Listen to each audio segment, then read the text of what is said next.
It was one of those random Friday nights, you know? My buddy Jake and I were bored out of our minds, so we decided to book a room at this cheap, rundown hotel just outside of town. We've been hearing some mixed stuff about the place, but nothing too wild. Mostly just complaints like the Wi-Fi is crap or the walls are paper thin, nothing that would really scare us off.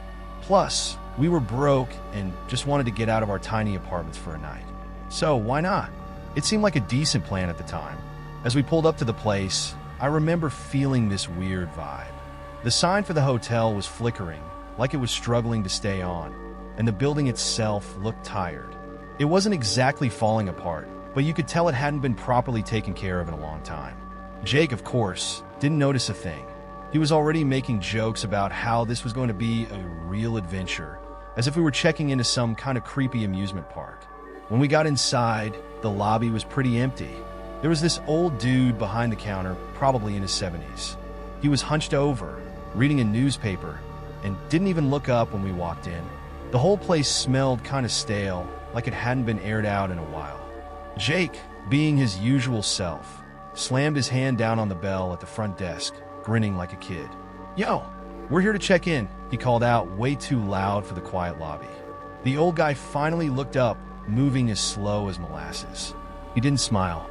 He didn't say anything at first, just slid a clipboard across the counter with our room number and a key attached. No friendly small talk, no welcome to the hotel, nothing. Just a cold stare like he'd seen one too many nights working this job. I signed the paper, and the old man muttered, "Room 306. Third floor. Elevators to your right." His voice was hoarse, like he hadn't spoken much in years. I couldn't shake the feeling that he was sizing us up for some reason, but Jake just grabbed the key and started heading toward the elevator like it was nothing. "Man, chill. We're here to crash, not make friends," Jake said when he saw the look on my face. I tried to brush it off, following him to the elevator, but the knot in my stomach wasn't going away. The ride up was slow, and the elevator creaked with every floor. It felt like it could break down any second. When we stepped out on the third floor, the hallway was even darker than the lobby had been. Only a few of the lights worked, and the ones that did flickered like they were about to die any minute.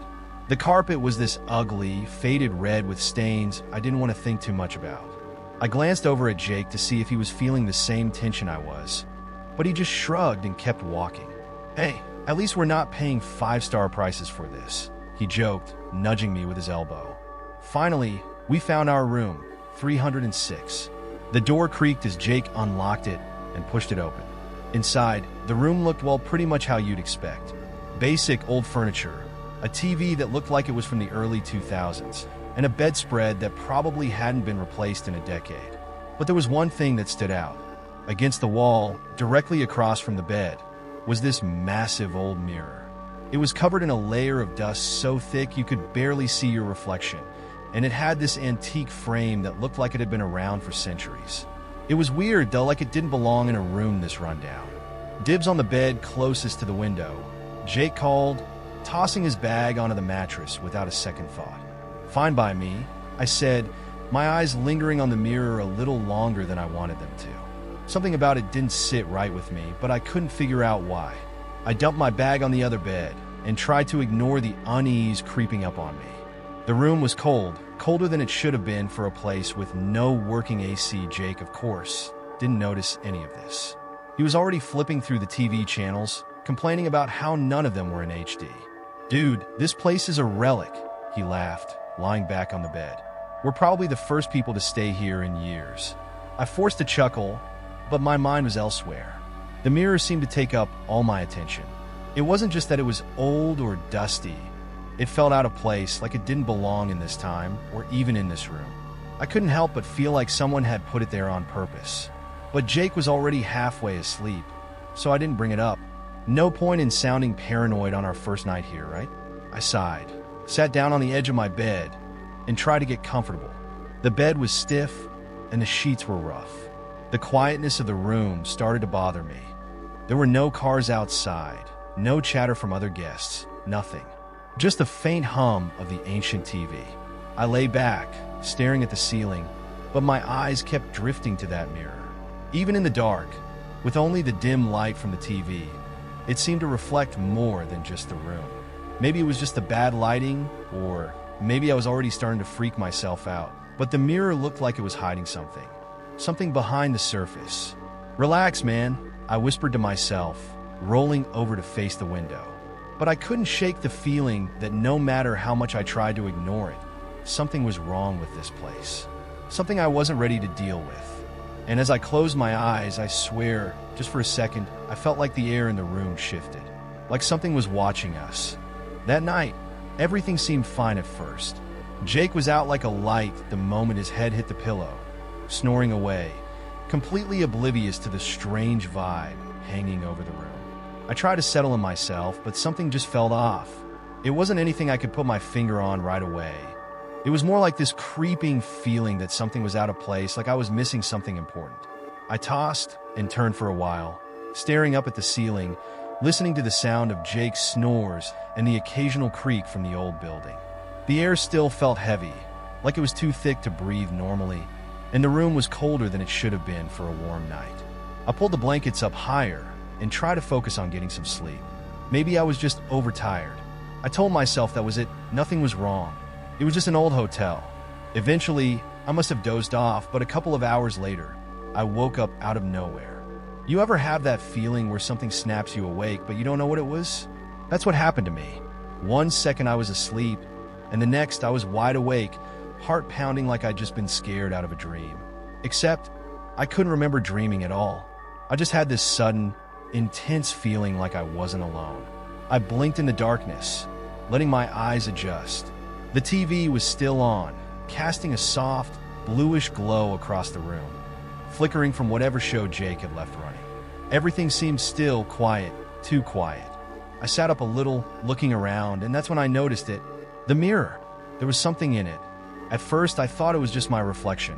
You know how sometimes when you wake up in the middle of the night, your brain takes a second to catch up? That's what I thought was happening. But then I realized it wasn't me. The shadow in the mirror wasn't moving when I was. It was just standing there, completely still, a dark, human-shaped outline. My chest tightened. I couldn't breathe for a second. I tried to convince myself it was just a trick of the light or the dust on the glass. But no matter how hard I squinted, the shape stayed the same, vague, menacing, just standing there in the mirror, almost like it was staring right at me. I turned to check on Jake, whispering, "Hey man, wake up." He didn't stir. His snores kept rumbling through the room like nothing was wrong. I swallowed hard, turning my attention back to the mirror, and that's when it moved. Not a lot, just a slight shift, like it was swaying back and forth, but I swear I wasn't imagining it. The shape in the mirror moved, and it was definitely not my reflection. "Jake," I whispered louder, nudging him with my foot. This time, he groaned and rolled over. "What?" he muttered, his voice thick with sleep. "Look at the mirror," I said, my voice shaking. "What about it?" he grumbled, sitting up just enough to glance across the room. I pointed, but as soon as Jake looked, the shadow was gone. The mirror reflected nothing but the dimly lit room and us, exactly how it was supposed to. Jake shot me a tired, annoyed look. "Dude, it's like 3 in the morning. Stop freaking yourself out over nothing," he mumbled before collapsing back into his pillow. I couldn't argue with him. The shadow was gone, and for all I knew, maybe I had just imagined the whole thing. But my heart wouldn't stop racing, and I knew I wasn't going to sleep easily after that. I lay back down, keeping my eyes on the mirror this time, just in case. Nothing moved, nothing changed, but the air still felt thick, like something was wrong. I tried to push it out of my mind.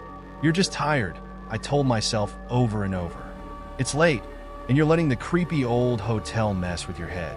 But deep down, I couldn't shake the feeling that something had been watching us. That whatever was in that mirror wasn't gone. It was just waiting. I stayed awake most of the night, staring at the ceiling, every nerve in my body on edge. Every time the wind blew or the building creaked, I'd tense up, expecting to see that shadow again. It didn't show itself, though, and eventually, exhaustion took over. I must have fallen asleep again around dawn, just when the first light started creeping through the window. When I woke up a few hours later, Jake was already up, messing around with his phone. He didn't seem to notice how shaken I was. "Man, I'm starving.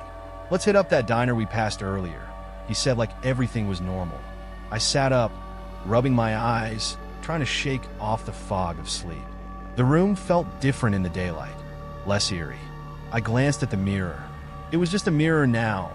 No shadows, no creepy reflections, just a dusty old piece of furniture. Yeah, I muttered, still feeling uneasy. Sure, let's get out of here for a while. We grabbed our stuff and headed out, but I couldn't stop thinking about what I had seen, or thought I'd seen, the night before. Jake wasn't worried at all, though. As we left the room, he shot me this cocky grin, like he was daring me to bring it up again. Still scared of that old mirror? He asked, teasing me like we were back in middle school. I forced a laugh. Nah, man, probably just my imagination. But even as I said it, I couldn't shake the feeling that something had been real about that shadow. Something I wasn't ready to admit. By the time we got back from the diner, I was starting to feel a little more grounded. The fresh air and greasy breakfast had done wonders for my nerves, and Jake's constant jokes about my nightmare helped shake off some of the tension from the night before. He didn't believe a word of what I had seen, and honestly, I was starting to doubt myself too. Maybe I had imagined it. Weird things happen when you're exhausted, and staying in a place as old and creepy as that hotel was bound to mess with anyone's head. Still, the closer we got to the hotel, the more the knot in my stomach returned. I didn't want to go back into that room. Something about it still felt wrong, even in broad daylight. But I didn't want to seem like a total coward in front of Jake, so I kept quiet and followed him back inside. The lobby was just as empty as it had been when we checked in. The same stale smell lingered in the air, and the old guy behind the desk was still sitting there, flipping through a newspaper like he hadn't moved since the night before. He didn't look up as we walked by, didn't acknowledge us at all, but I could feel his eyes on us, like he was watching without turning his head. We took the slow, creaky elevator back up to the third floor. As soon as the doors slid open, that same heavy feeling hit me again.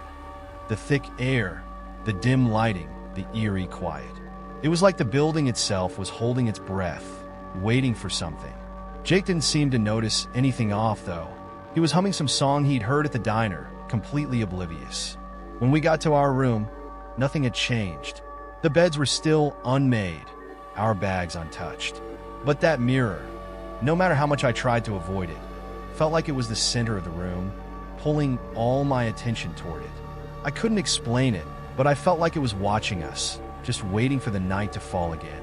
I shoved the thought aside and tried to act normal. You want to head out again, or just hang here for a bit? I asked, hoping Jake would suggest going anywhere, but staying in the room. Jake flopped onto his bed, his hands behind his head, and sighed contentedly. Nah, man, I'm good chilling here for a while. Maybe take a nap. That breakfast knocked me out. I forced a smile and nodded, even though the idea of staying in that room made my skin crawl. Jake didn't seem to notice how uncomfortable I was. He grabbed the remote and started flipping through channels, barely paying attention to anything but the TV.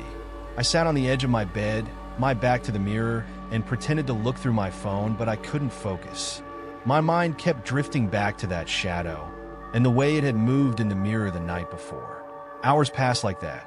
Jake eventually dozed off, and I was left alone with my thoughts and the steady hum of the TV. The afternoon sun filtered through the thin curtains, casting long, uneven shadows across the room, but the mirror stayed untouched. It just sat there, reflecting the room and the sunlight completely normal. But the longer I stared at it, the more I felt like I was being drawn in, like something inside it was waiting for me to look a little too long. I tried to shake the feeling, telling myself that it was just an old piece of furniture, a relic from a time when people actually cared about making things look fancy. Still, I found myself glancing at it every few minutes, waiting for something, anything to happen. But nothing did. No shadows, no weird movements, nothing but my own growing paranoia. By the time the sun started to set, I was practically counting down the minutes until we could leave. The day had dragged on forever, and every creak in the walls, every faint gust of wind outside made me jump. Jake, meanwhile, slept through most of it, only waking up when the TV automatically shut off. Man, I must have been out for a while. He yawned, sitting up and stretching. He looked over at me, still perched awkwardly on the edge of my bed, and laughed. You're still worried about that mirror, aren't you? I didn't answer right away, not wanting to admit how freaked out I still was. Instead, I shrugged, I don't know, man. It's just something about it doesn't feel right. Jake rolled his eyes. It's an old hotel. Everything about this place feels weird. You gotta stop psyching yourself out, dude. Before I could argue, a loud thump echoed from the hallway outside. We both froze, staring at the door. The sound was sudden, heavy like something large had fallen, or someone had dropped a piece of furniture. You hear that? I whispered, my heart pounding. Jake nodded slowly. Yeah, probably just another guest. But then we heard it again. Another thump, followed by a dragging sound, like something was being pulled across the floor. It was closer this time, just outside our door. I stood up, staring at the door, half expecting it to burst open at any second. Jake sat up too, his eyes narrowed in confusion. The sounds continued, soft shuffling, followed by another thud. Dude, maybe we should check it out, Jake said, but his voice didn't have its usual confidence. He stood and walked toward the door, hesitating for a moment before slowly opening it. The hallway was empty. We both stepped out into the dim corridor, looking around, but there was no one there. The entire floor was eerily silent, the air heavy again, like the hotel was holding its breath. No footsteps, no voices, nothing to explain the noises we had just heard. Just the flickering lights and the faint smell of mold that clung to the walls.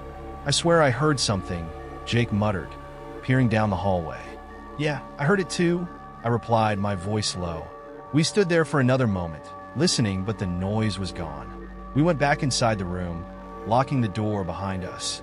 Jake looked a little shaken now, though he tried to play it off with a nervous laugh. Probably just the pipes or something. Old buildings make weird noises. I nodded, not really believing it, but not wanting to press the issue.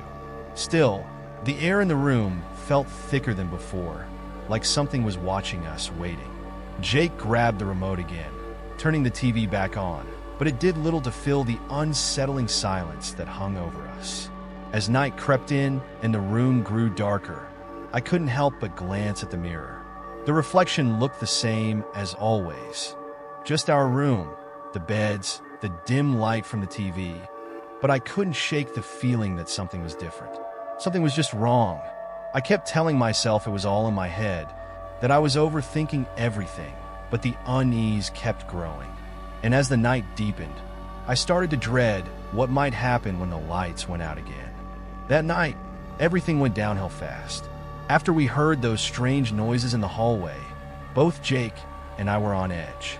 Neither of us wanted to admit it out loud, but the silence that followed was heavy, too heavy.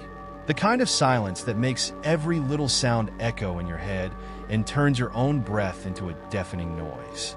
Jake, trying to act casual, flipped through the TV channels again, but he wasn't paying attention. His fingers kept hitting the remote, but his eyes kept darting toward the door, then back to the mirror. I could tell he was starting to feel what I'd been feeling all day, though he wasn't ready to admit it yet. That sense that something was wrong, that we weren't alone in this place, even though it looked like no one else was around. I didn't say anything, but I knew it. That mirror, it was more than just a dusty old piece of furniture. I could feel its presence, almost like it had eyes, like it was waiting for something. Around 10 p.m., Jake finally turned off the TV and threw the remote onto the bed. All right, man, I'm beat. Let's just crash and get out of here in the morning, he said, trying to sound normal, but his voice was tense. I nodded, though I had no idea how I was going to sleep after everything that had happened. Still, I climbed into bed, pulling the blankets up to my chest and staring at the ceiling. The air in the room felt cold, colder than it should have been. My breath came out in slow, nervous puffs, but I didn't want to make a big deal out of it. I kept telling myself it was all in my head, that I was just psyching myself out. Jake flipped over in his bed, muttering something about how the pillows were too stiff, then quickly settled down. I lay there for a while, listening to his breathing slow as he fell asleep. I didn't want to look at the mirror, but the more I tried to avoid it, the more I felt its pull. That's when it started. At first, I thought I was imagining it, just faint whispers so soft that I wasn't sure if I was really hearing them. I turned my head slightly, straining to listen. It sounded like voices, multiple voices, but low, like they were coming from far away. But they weren't outside the room. No, they were coming from inside, from somewhere near the mirror. I froze, gripping the blanket tighter, my heart thudding in my chest. The voices were too quiet to make out any words, but they sounded urgent, like they were trying to say something, but couldn't. I squeezed my eyes shut, trying to block it out, but the voices kept getting louder. "Jake," I whispered, my voice trembling. "Jake, wake up." He didn't stir. The voices kept whispering, their tones growing sharper, more insistent. It was like they were crawling into my head, pressing against my skull, and no matter how hard I tried to ignore them, they wouldn't stop. "Jake!" I hissed, louder this time, shaking a shoulder. He jerked awake, blinking groggily. "What? What is it?" he muttered, rubbing his eyes. "Do you hear that?" I whispered, glancing at the mirror. The voices were still there, whispering, murmuring, growing louder by the second. I could feel my pulse racing in my ears, matching the rhythm of the whispers. Jake squinted, looking around the room, then sat up. He stayed quiet for a second, listening, and I could tell by the way his face changed that he heard it too. "Yeah," he whispered back, his voice low and tense. "What the hell is that?" We both turned toward the mirror. The whispers seemed to be coming from it now, as if the glass itself was vibrating with sound. My heart was racing so fast I thought it might burst out of my chest. "What do we do?" I asked, my voice barely above a whisper. Jake was silent, staring at the mirror with wide eyes. "I don't know, man. I don't know," he muttered, sounding less sure of himself than I'd ever heard him. Suddenly, the mirror rattled. It was a quick, sharp noise like someone had banged on it from the other side. Both of us jumped, our eyes locked on the glass. I could feel the panic rising in my chest.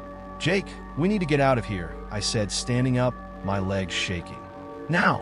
But before we could move, the room plunged into darkness. The lights flickered once, twice, then went out completely. The only light left was the dim, eerie glow from the moon outside the window. The whispers intensified, swirling around the room like a cold wind. They were everywhere now, coming from all directions, impossible to ignore.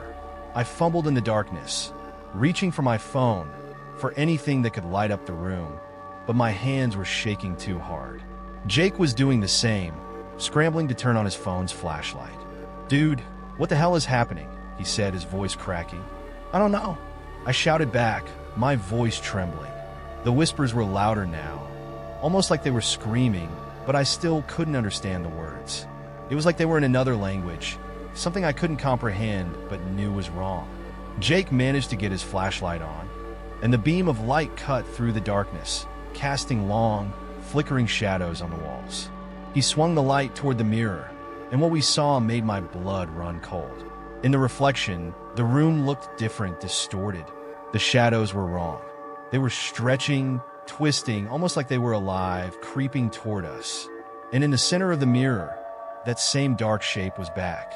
The shadow I had seen the first night was there again, but it was clearer now, taller, looming like it was watching us. Jake stumbled back, nearly dropping his phone. "What the hell is that?" "I don't know," I shouted again, my voice trembling as I backed away from the mirror.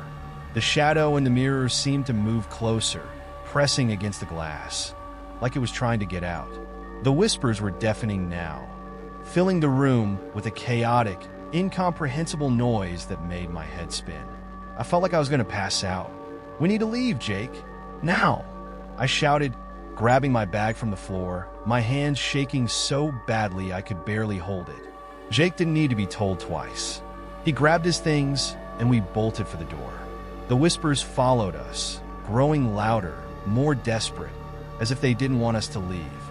As soon as we stepped into the hallway, everything stopped.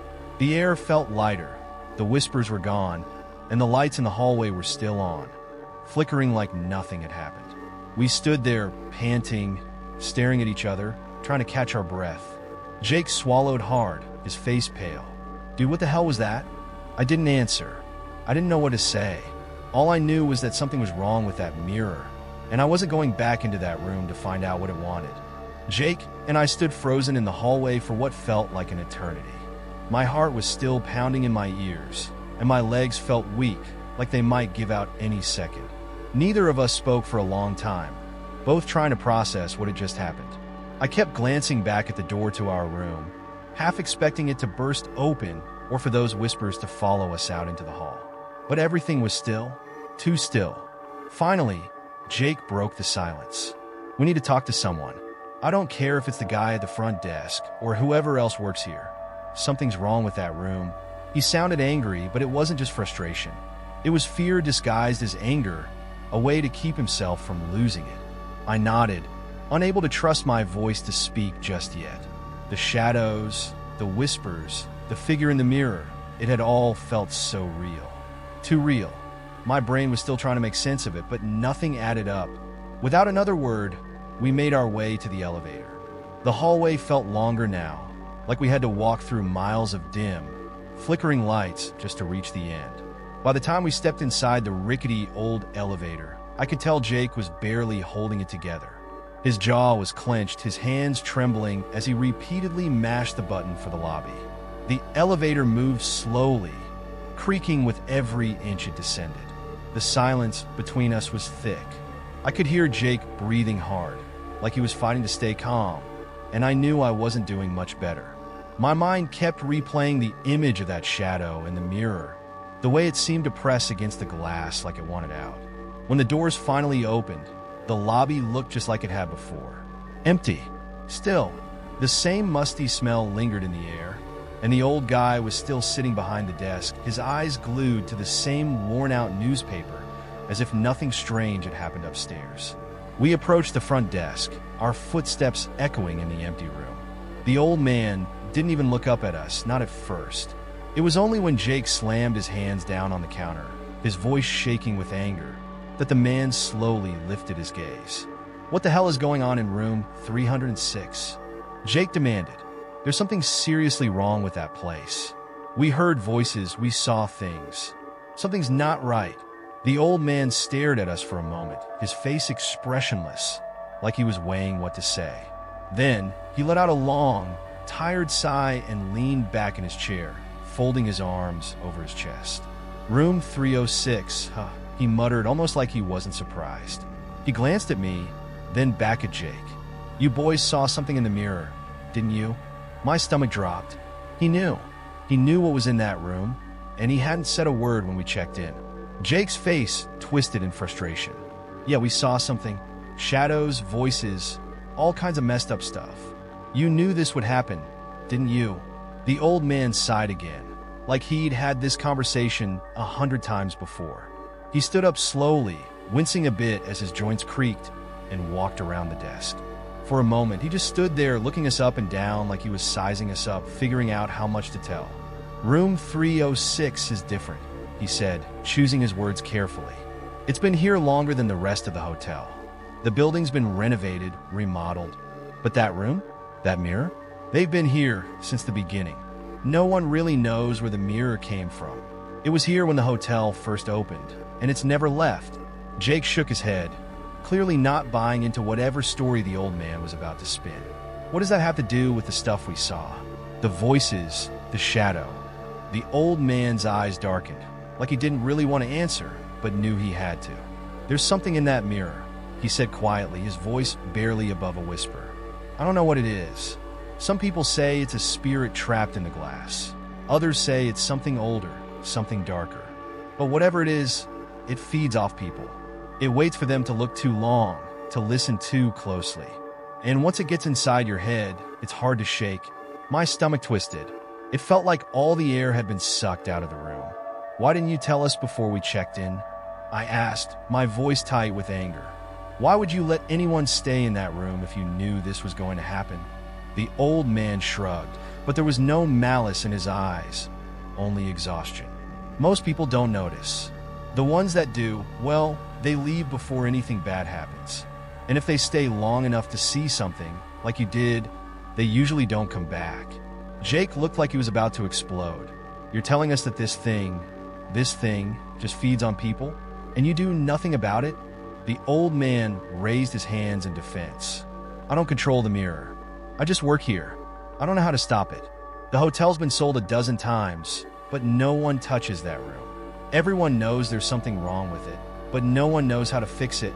For a moment, the three of us stood there in silence. Jake was fuming, his fists clenched at his sides. but I could see the fear behind his anger.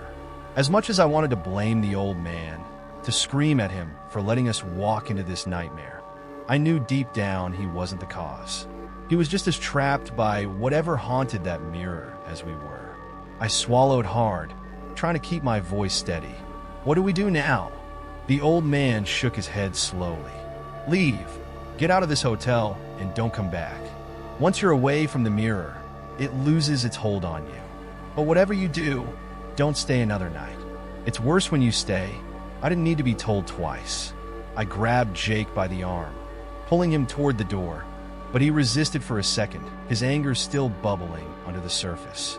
We're not paying for this, he spat, glaring at the old man. You can keep your haunted room. The old man nodded slowly, his expression unchanged. Just go, before it's too late. We didn't wait for another word. Jake and I practically sprinted out of the lobby into the cool night air.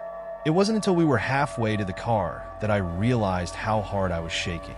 My hands trembled as I fumbled for the keys, my mind racing with everything the old man had told us. As we sped away from the hotel, the knot in my stomach finally started to loosen. But the further we got, the more I realized something. We left the mirror behind, sure, but that feeling, the heaviness, the sense of being watched, it hadn't gone away entirely.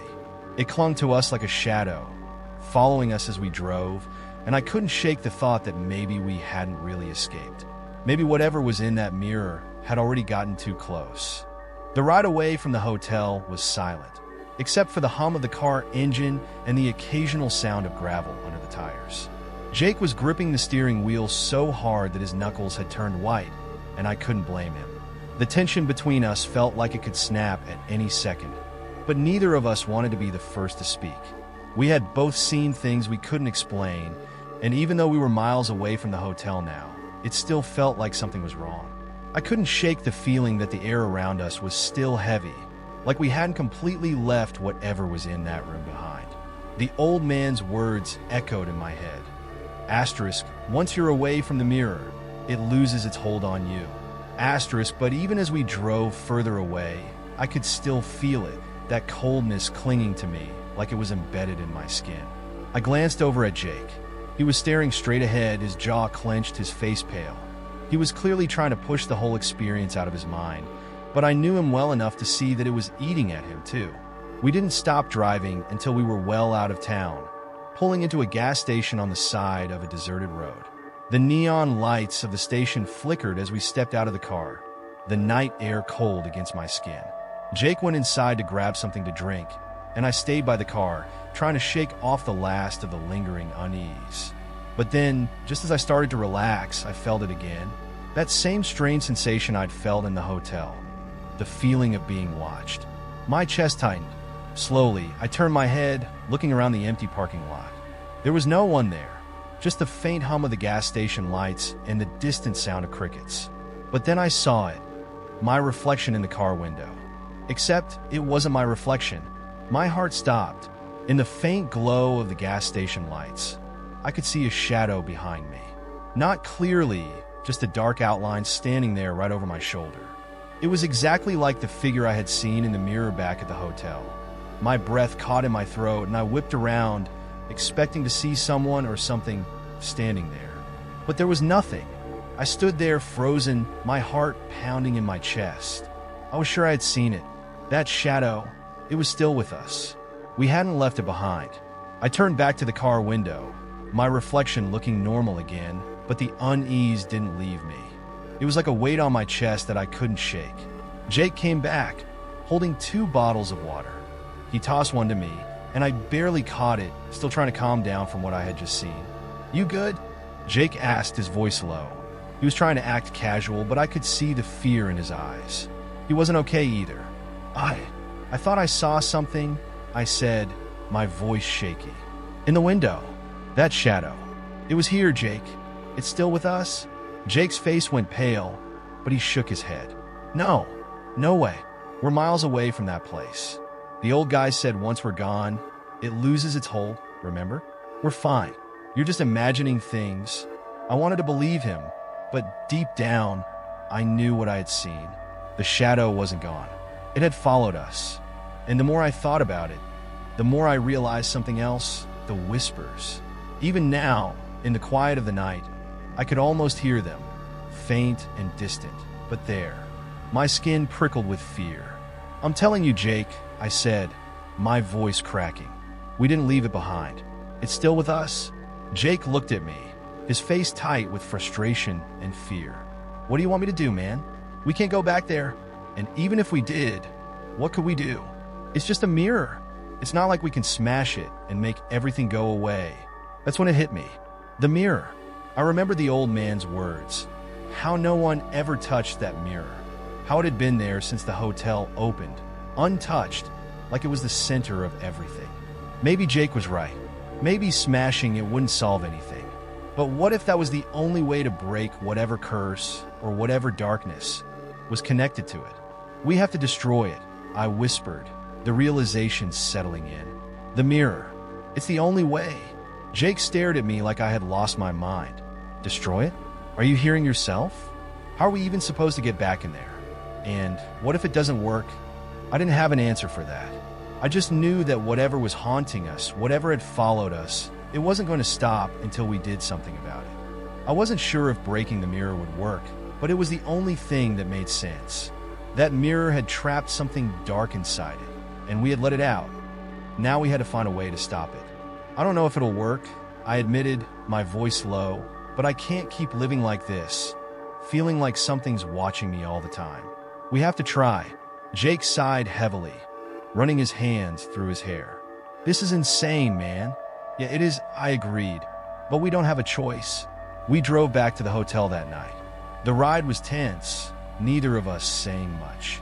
The further we drove, the more the air seemed to thicken again, that same heavy feeling returning as we neared the place. By the time we pulled up to the hotel, it was almost midnight, the flickering sign casting long, eerie shadows across the parking lot. The lobby was dark when we walked in, but the old man was still behind the desk, as if he had been waiting for us. He didn't say anything as we approached, just looked at us with tired, knowing eyes. "We're here for the mirror," I said, my voice firm. The old man nodded, as if he had expected this all along. Without a word, he handed us a key, a different key this time. Room 306. The walk up to the room felt longer than before, the air growing colder with every step. When we reached the door, my hands were shaking as I unlocked it. The moment we stepped inside, I could feel it, the weight of the room pressing down on us. The mirror stood there, unchanged, reflecting the dim light from the hallway. But I knew, without a doubt, that something was inside it, waiting. Jake didn't hesitate. He grabbed a chair, swung it over his shoulder, and smashed it into the mirror with all his strength. The glass shattered instantly, pieces flying everywhere, the sound echoing through the room like a gunshot. For a moment, everything was still. Then, the air seemed to shift, lightening, like a pressure had been lifted. The room felt different, lighter, quieter.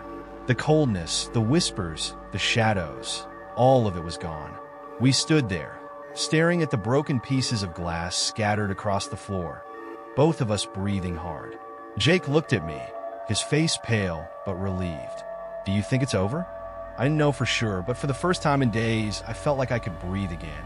Whatever had been in that mirror was gone now, and with it, the shadow that had followed us. "I think so," I said quietly. "I hope so." We left the hotel that night, not looking back, the weight finally lifting off our shoulders. And though I'll never know exactly what was in that mirror or why it had chosen us, I do know one thing for sure. I'll never stay in a place like that again.